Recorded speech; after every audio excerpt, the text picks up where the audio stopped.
Forward. Below is an archive of all documented shifts undergone by SCP-507. Each of these entries are presented with their contents in the following order. Dimensional label, created upon discovery of a new reality for ease of later reference. Retrieval, used for the documentation of any complications or anomalies in the recovery of SCP-507 post-shift. Description of reality and description of any after-effects caused by visiting said reality. Request, listings of any special requests made by 507 upon return, or for noting any souvenirs retrieved from the shift. 1B7-55E-728. Retrieval, uneventful. Subject arrived in a desert environment, and wandered around for roughly an hour before encountering another human. Said human was wearing a tanned leather overcoat and was described as completely unshaven. Said man was extremely surprised to find the subject, and demanded that he be followed in order to lead it back to food and shelter. Subject originally began to follow the man, but intentionally lost contact with him upon noticing that his leather coat contained no seams or stitching. Request: none. 9E2-66V-7HG5. Retrieval, uneventful. Subject arrived in a forest habitat, with no signs of previous or current industrialization. No further anomalies were perceptible until the subject grew hungry, at which point it discovered that harvesting or eating the plant life would cause them to emit telepathic screams. Subject abstained from eating for the first day because of this, but became hungry enough on the second day onward to consume the flora in spite of the screams. Testing has shown no biological changes in the subject from this, but subject repeatedly affirms that it felt horrible for doing so. Request: none specifically, but subject adopted a gelatin and pudding-based diet for 2.5 weeks after returning from this shift. J75-R63-3TF. Retrieval, uneventful. Subject arrived in a dimension with flipped genders. No notable differences besides this was discovered, although subject found issue with the fact that its female counterpart looks pretty much the same as the standard version. Request: none. 000-000-000. Invalid. Retrieval, via tracking device. Plainclothes agent found subject sitting in an alleyway at… Subject was largely unresponsive upon retrieval, and remained so until the standard questioning phase. When asked where it went this shift, subject answered, "Nowhere. I think I missed it this time." Subject experienced minor motor skill impairment and decreased activity levels for roughly a month after this shift. Request: a nightlight, and a wristwatch which makes an audible tick as the second hand moves. Both were approved. J7Q-53Y-8ST. Retrieval. Subject was found in its quarters, sprawled on the floor, attempting to gnaw through the sleeves of a straitjacket it was wearing. The jacket, leg restraints, and the loss of motor skills still present from the last shift led to the subject being unable to stand up or open the door to find assistance. Subject shifted while sleeping, and awoke restrained and lying in a hospital-grade bed. A nurse informed the subject that he was still a patient at the asylum, and was currently suffering from advanced stages of dementia. Subject was then sedated and spent the rest of this shift alternating between subconsciousness and total unconsciousness. Request: disregarding "get this thing off me." None. 9E2-66V-7HG5-2. Retrieval. Subject found in its quarters, balled up with its hands over its ears. Subject once again arrived in the forest habitat from 9E2-66V-7HG5. The flora seemed to have remembered subject's last visit though, and they reacted by screaming for his entire 4-day shift. Request: a hug. Approved. 6K3-21B-IOS. BN2-AL6-CTE. Retrieval, uneventful. Subject arrived in a derelict metropolitan area. Subject was unable to locate any other humans, but noted an overabundance of cats in every area visited. Said felines seemed no different from normal house cats though, and spent most of the shift petting any who came near. During the standard examination procedures after retrieval, trace amounts of a Toxoplasma gondii variant were discovered on the subject's clothing, as well as larger amounts on his shoes. Further testing showed the subject had not yet been infected with the toxoplasmosis variant, most likely attributed to the short time frame of this shift not allowing the subject to grow hungry and seek out food. All clothing and belongings that were on subject's person during this shift were incinerated, and the subject forced to undergo special decontamination procedures in order to prevent any possibility of contagion. Request: a pair of rubber gloves. Denied, on the basis that hand protection would not have protected subject from infection in any way. 125-28P-OS4-3 Retrieval via tracking device. Subject was attempting to return on its own, but was making less progress than usual due to the discomfort of doing so. Subject once again arrived in a pitch-black area, with muted breathing nearby. Subject decided to seek an exit this time via blind wandering. Subject eventually found itself at the mouth of a corridor with what appeared to be a light source at the end. Subject began to run towards the light upon noticing this. As it grew closer, the light suddenly grew in intensity, and the subject was exposed to searing pain. Subject passed out at this point, and only awoke after it had shifted back. Examination upon retrieval revealed that the subject's epidermis had been cleanly stripped down to the stratum granulosum in all areas open to sunlight, and down to the stratum lucidum in all areas covered by clothing. Request: none, but subject reappeared wearing a pair of large, heavy-tinted glasses. Subject did not notice that it was wearing these until they were pointed out, and supposed that they were probably why its eyes did not undergo the same process as its skin. 7F2-WA3-193 Retrieval uneventful. Subject arrived in an urban area, with no major changes as far as it could tell. Subject used the public computers of a library to search for differences between this dimension and ours, eventually finding out that Abraham Lincoln was assassinated by his vice president in order to claim his position. This ultimately led to the presidency becoming a tribe leader-like position, where the current holder is legally allowed to be challenged and overthrown by other suitable candidates.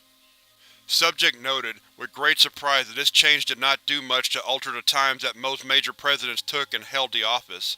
Many of the minor and/or detrimental presidencies tended to end via bullet wounds, often in unlikely locales or from improbable angles, which deterred most from attempting coups at all.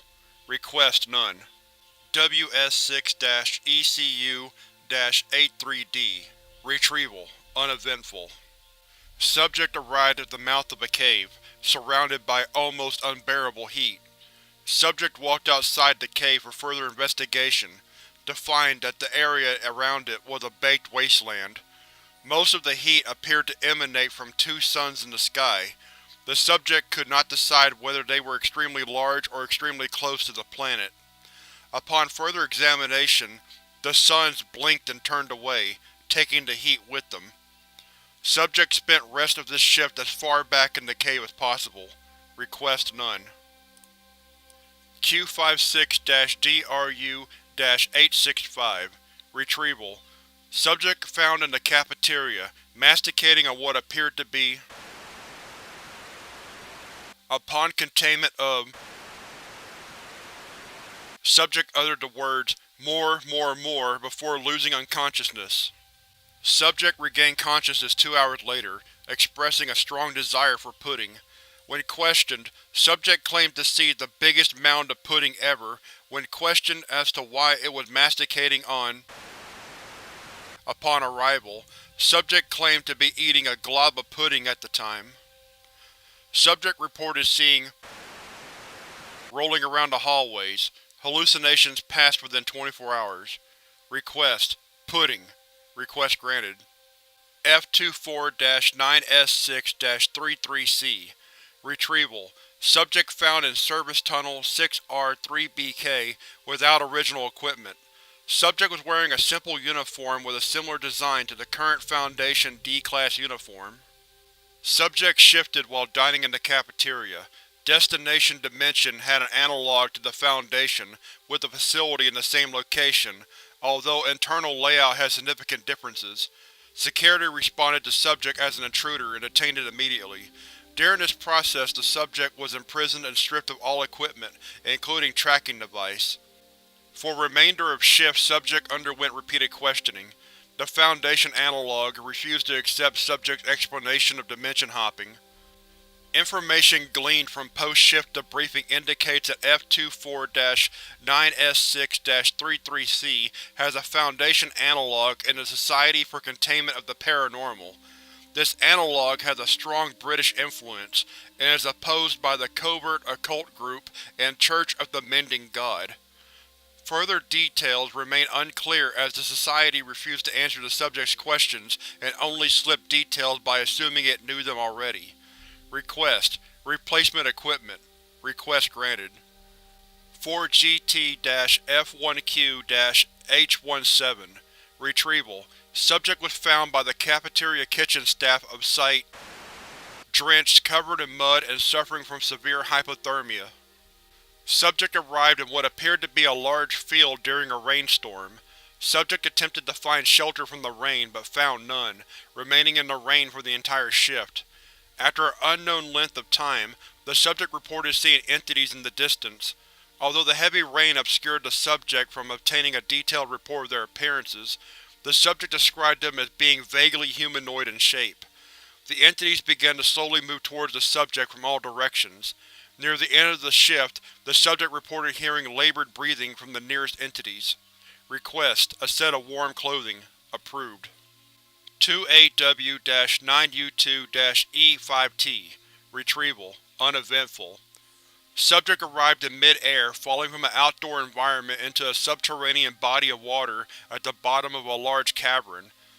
Though admittedly experiencing a strong surge of adrenaline from this event, subject reported swimming a long way before reaching land. Subsequent observation revealed a giant hole in the ceiling of the cavern, through which subject had apparently fallen. Also reported were archways to other large caverns, most with shafts of sunlight visible indicating other surface collapses. Regular vertical grooves in the walls indicate possible excavation, despite the cavern's immense size. No other sign of life was observed.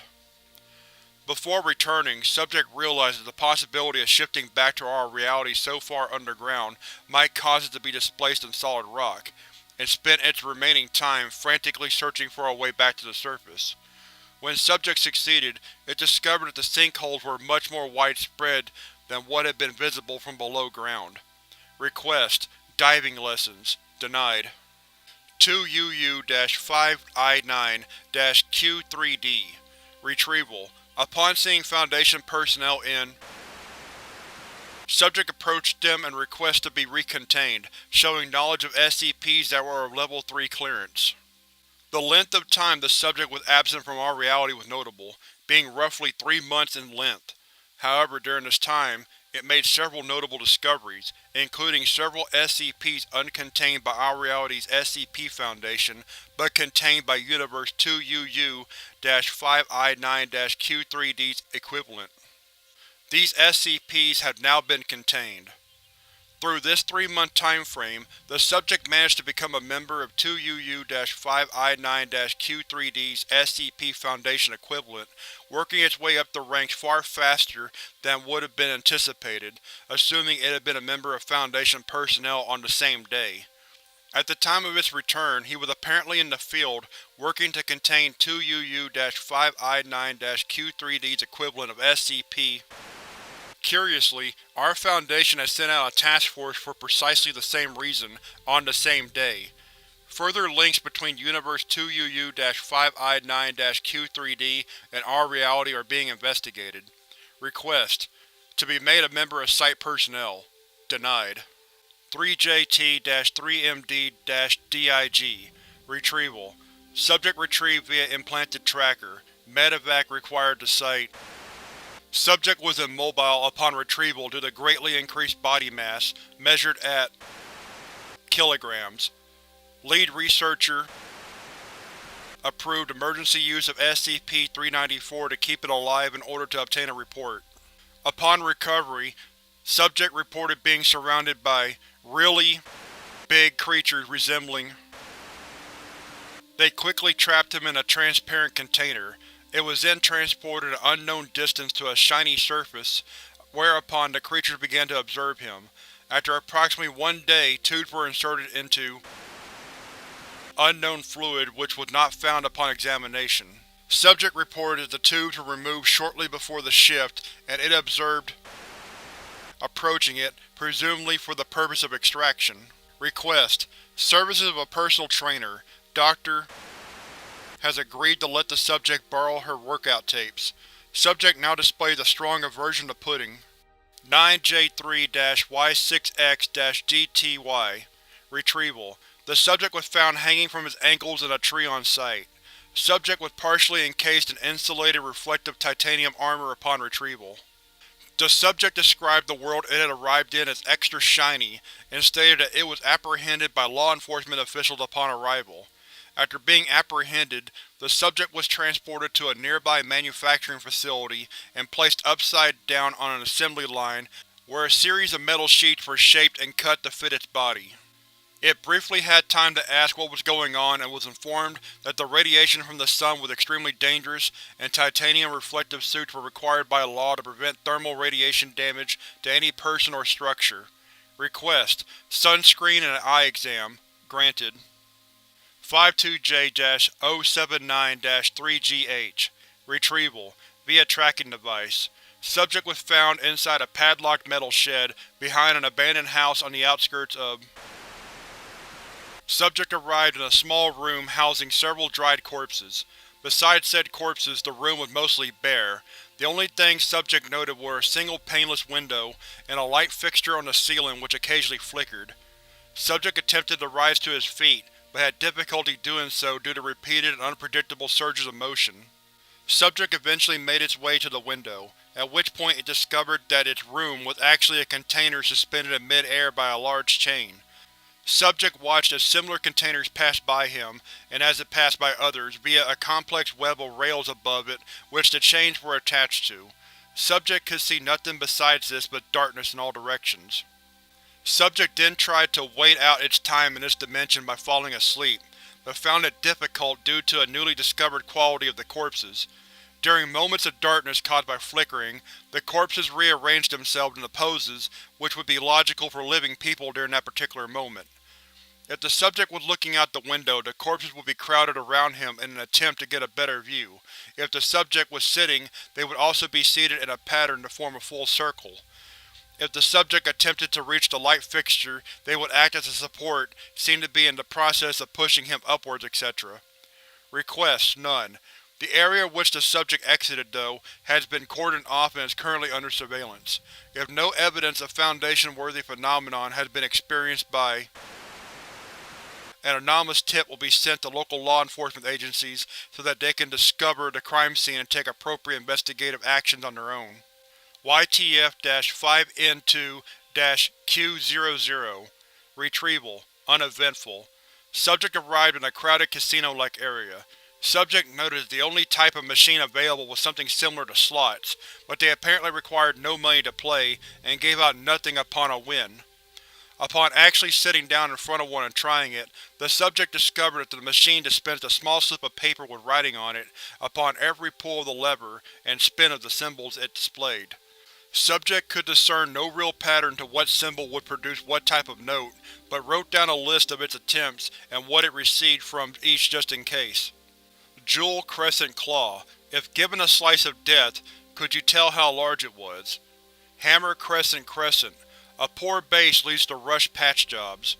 Crescent Hammer Jewel. Deja Vu? Claw Circle Hammer. There are things worse than death. For one, not dying. Crescent Hammer Crescent. There will always be someone to look after you. Crescent Jewel Crescent. They're not that jolly, it's just stuck that way. Hammer Crescent Hammer. There will always be something to look after. Claw Claw Claw.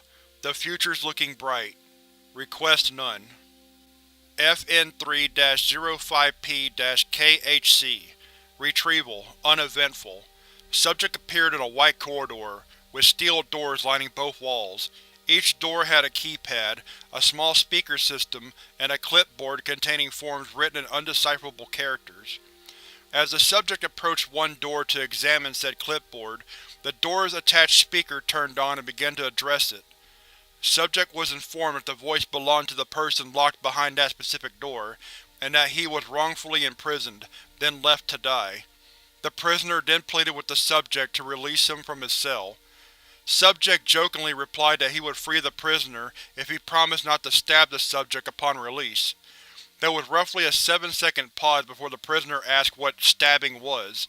After a moment of deliberation, the subject defined stabbing as the creation of a new orifice through the use of a pointed object. Another pause followed.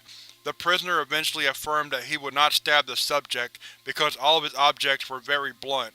Subject naturally did not open that door or any of the others. Request none. I-52-37G-Z8M. Retrieval via tracking device. Subject within a holding cell of the police station under charges of public indecency. Extraction was successfully made with no complications. Subject arrived in an area apparently undergoing a large snowstorm. Subject attempted to find shelter but could not find its way in the storm, and had almost succumbed to exposure by the time it was located and pulled into a cave by a man covered in protective furs. The man helped the subject out of his soaked clothing, although he did not have an extra set of garments. He led the subject to an underground hot spring his cave was connected to. When the man was sure the subject was regaining its strength, he removed his furs and entered the spring as well. Subject was extremely surprised to discover that the man was a second SCP-507. Subject noticed no obvious physical differences between itself and the double, although the alternate 507 had a pattern of tribal scarring across his torso, as well as at the bases of some of his limbs. Subject and the double remained in the cave and conversed with each other until the subject's shift ended. Request: Subject drew a replica of the alternate 507 scars from memory, and asked for any information on possible cultural or symbolic meaning behind the patterns. None was found, but Foundation researchers noted the lines were congruent with incision marks that would be made during a standard S43-51U-P09. Retrieval via tracking device. Subject recovered in a cornfield with unidentified brown liquid splattered on its cheek. A human heart with the words "I need you" written with the same liquid was discovered in subject's hand. Subject claimed that said object was not in his possession during the shift and does not know how it came into his possession. Researchers are attempting to identify the liquid. Subject arrived in pitch-black darkness, with the sound of crying nearby. Upon activating its flashlight, Subject discovered the smiling man from previous shifts leaning towards him. Brown liquid leaked from around its sunglasses. Smiling man pushed its face closer to Subject's and uttered the phrase, "Why did you do this?" Smiling man then wiped off a portion of the brown liquid from its eyes with its hand and began caressing Subject's cheek with it. Subject forcefully pushed Smiling man away. Subject observed that the Smiling man's business suit contained several holes, with brown liquid trailing down from them. Subject drew its firearm and pulled the trigger. However, for unknown reasons the pistol did not fire. Smiling man began slowly walking towards Subject. Subject ran for approximately 10 minutes and spent the rest of the shift huddled in a corner. Request: a more reliable pistol. Denied, as the cause of the error is unknown. 9E2-66B-7HG5-3. Retrieval via tracking device. Subject was discovered 7 km or 6.4 miles northeast of the facility. Subject shifted while reading in its quarters. Subject found itself returned to the forest habitat containing telepathic trees. The trees remained silent upon its entry to the environment. The subject admitted that despite its previous experiences within the environment, it was curious about the absence of any human habitation. The subject propelled itself to the highest ground it could find in order to see over the tree canopy. The subject found a clearing at the top of a hill. Subject reported seeing a huge semi-translucent blue dome covering the entire forest. The tree canopy extended out to the edge of the dome with foliage so thick that looking up and through it was unfeasible. Subject reported itself to see the dome slightly off-center, suggesting it was not underneath the direct middle. Request none. 5Z4-75T-7YB. Retrieval. Subject was found prone and unresponsive in its quarters. Subject was bleeding significantly. Several deep gashes were discovered in the left side of the subject, just under the armpit. The claw marks extended to the bottom of the rib cage. Subject received traditional first aid and was committed to the on-site infirmary. The subject woke up on a snow-covered plain. Subject did not have its backpack on hand at the time of the shift, having been asleep. All that went with it was its bedsheets and pajamas. Subject reports having seen a TV show of how to survive in a cold environment before the shift. It attempted to build a crude snow cave using its hands when it was interrupted by a large white bear. This is the extent of its recollection. Request: a proper weapon. Granted. Losing subject to a non-anomalous polar bear would be a waste of Foundation resources and an embarrassment. Subject shall receive a knife, sheath, and belt and is required to keep these items on its person at all times. 3GH-14H-9UX Retrieval: Recontained in the kitchen missing left hand and using expletives in an uncontrolled fashion. The subject was returned to the infirmary. The subject transitioned into a dimension very similar to our own at first glance. The subject was apprehended by Foundation personnel in the infirmary and questioned about his small canines. The subject admitted to not knowing what that meant, but quickly worked it out after its interviewer opened its mouth and pointed to a set of large fangs located either side of its incisors. The interviewer also commented on the subject's roundish body shape, which was considered unusual and fascinating in this dimension. Despite these differences, the subject described the creatures who interviewed it as kind. They proceeded to bring the subject a large amount of food. The subject noted a distinct lack of anything green in the meal offered to him. When later told to elaborate by Foundation personnel, he stated, "It was all meat." After eating the meal, two of the creatures containing the subject and their equivalent of the infirmary escorted him into a small room nearby containing a locket hanging on the opposite wall. They told the subject to remove its clothes and stand in front of the locket. After the subject had done as ordered, they opened the locket and exposed it to a green orb for approximately 8 minutes. The subject noted the lack of any scar tissue on his left side and a strong feeling of general well-being. The next day a creature came to him and asked for a small portion of his skin and musculature in order to study genetic differences. To this the subject responded with, "Only if you provide me with another delicious meal." The creature was visibly excited by this outcome. A small biopsy was conducted on the subject's upper right thigh. The subject described this experience as painful but totally worth it. A huge amount of unspecified meat was delivered to the subject upon completion of the biopsy. The subject was then released to explore the facility. For the next month and a half, the creatures continued to supply the subject with mounds of meat and engage in an amiable conversation. The subject acquired 14 kilograms, or 30.8 pounds, of fat during this time. On April 16, 2015, the subject was escorted to the kitchen equivalent. It was then put on a chopping block and its left hand was removed. Request: a replacement hand. Granted. 888-91T-710 Retrieval: Uneventful. Subject arrived in a large opaque dome filled with plants, without sign of human habitation. Subject stated that walking was difficult and uncomfortable. Upon further investigation, the subject found a window displaying what was described as pitch black with Earth on the horizon. Several minutes later, a tall humanoid encountered the subject, inquiring about his comparative short stature. Subject replied, asking where he was. The humanoid stated that they were in Base 12, Oxygen and Vegetable Wing.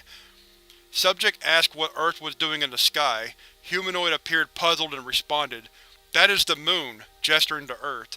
A short argument ensued and the humanoid departed. Subject noted that after the Earth set, a rocky gray landscape became visible, becoming identifiable as the lunar surface after an hour or so. Subject attempted to explore more of his surroundings, but shifted back to our reality shortly after setting out. Request: one camera. Subject stated the view was breathtaking. Denied.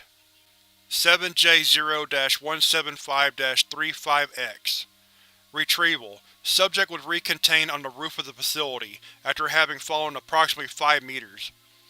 Subject shifted while attempting to fall asleep. Subject arrived in a large body of water believed to be fresh water by the description of its taste. Subject swam upward an estimated 35 meters before reaching the surface of the water and beginning to tread. Subject noted several dark shapes moving in the water beneath it and bright lights in the distance, but did not attempt to approach either. Subject reportedly found breathing extremely difficult. Subsequent physical tests indicated the subject had ingested substantial amounts of methane during the shift. Request: a tank of breathing gas as part of its equipment. Approved. 99P-UT1-24J. Retrieval: subject was found in the location in which it had left, curled up and crying violently. Subject screamed, "Why did I have to go?" when an attempt was made to interact with it, and suffered from severe depression for several days thereafter. Agents described a beautiful smell coming from him. Subject landed in a place he could only describe as impossibly beautiful. Subject stated that it was like the best parts of every place all put together. The beauty was so overwhelming that he had no desire to move. When he began to become thirsty and hungry, plants apparently extended vines and shot a liquid into his mouth which he described as the best anything he had ever drunk ever. Sweet and rich and everything all at once. After roughly 1 day, subject, having never looked at his watch during this time, had no idea of the length, a humanoid female subject's age unexpectedly encountered subject. They had a long conversation. Subject described her with, "I know I'm sounding repetitive here, but she was the most amazing person I ever met." With some reluctance, subject stated that they had been about to kiss when the shift ended. Subject then had to be prevented from committing suicide. Physical tests after successful psychiatric treatment indicated subject was considerably more physically fit and had gained roughly 10 IQ points, despite having done no significant exercise or studying during the shift. Request: various foods, beverages, and pictures of women widely regarded as very physically attractive. The subject considered all granted requests unsatisfactory, making statements such as, "It's not the same," and "No, no, not like that." Subject then requested a way to stay in a universe permanently after having arrived there, and was reminded that that was impossible. 6A5-93W-132. Retrieval: subject returned malnourished and suffering from the effects of an unknown toxic substance, which it soon recovered from. Later analysis showed the substance to be a venom containing high percentages of silicon. A small silicon-based crystalline creature was hanging from the subject's finger when the subject returned. This specimen subsequently died of unknown causes, possibly starvation. Subject shifted to a dimension which primarily contained crystals of various sizes and hues.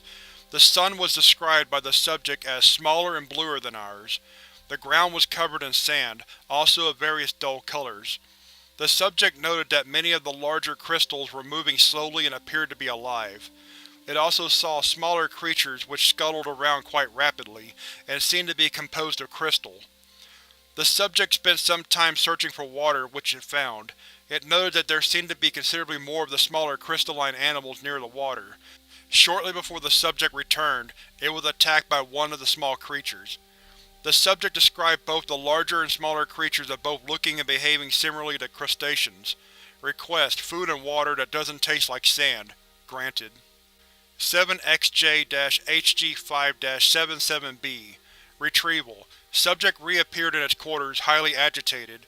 D-3762 and the handcuffs binding the two together were reported missing. Subject before the shift was handcuffed to D-3762, a convicted serial killer. Subject was instructed to terminate D-3762 if either of them were placed in mortal danger. 507 shifted to a dimension where a second ice age was occurring on Earth. Immediately after landing, D-3762 and the subject was captured by agents of a post-apocalyptic SCP Foundation. The former was immediately recognized as the D-Class and was swiftly terminated by an individual claiming to be Agent 507 was placed in a cell in the lower levels of a facility called Site. Subject recalls that from the interrogation, the agents believed it was a junior researcher attempting to help D-3762 escape from the Foundation. During the interrogation, the subject shifted back into our dimension. Request: replacement gear. Granted. T-34-DE2-04F. Retrieval: subject was found in Sector, a highly restricted area. Subject was swiftly removed. Subject shifted to a dimension with a world covered in water. Subject then equipped the scuba gear and decided to see what was below the water. Subject descended for approximately 3 minutes and was believed to travel 50 meters down before seeing the ocean floor. The floor was covered with abandoned buildings and several skeletons. Buildings were highly corroded and covered with moss. The subject searched the underwater city for 3 minutes when the subject spotted 3 black, fish-like creatures moving towards him at an estimated speed of 10 meters per second. Subject removes his knife and firearm before shifting back into our dimension. Request: a pair of binoculars. Approved. Addendum 507-3B-00. Due to a particularly trying encounter with several documents in the archives have been altered, corrupted, or technically never existed. Document 507-3B appears to have been affected by this, and is currently being rebuilt using backup files, references, and respectively. Subject matter may occasionally increase, decrease, or undergo modifications in light of this. Dr.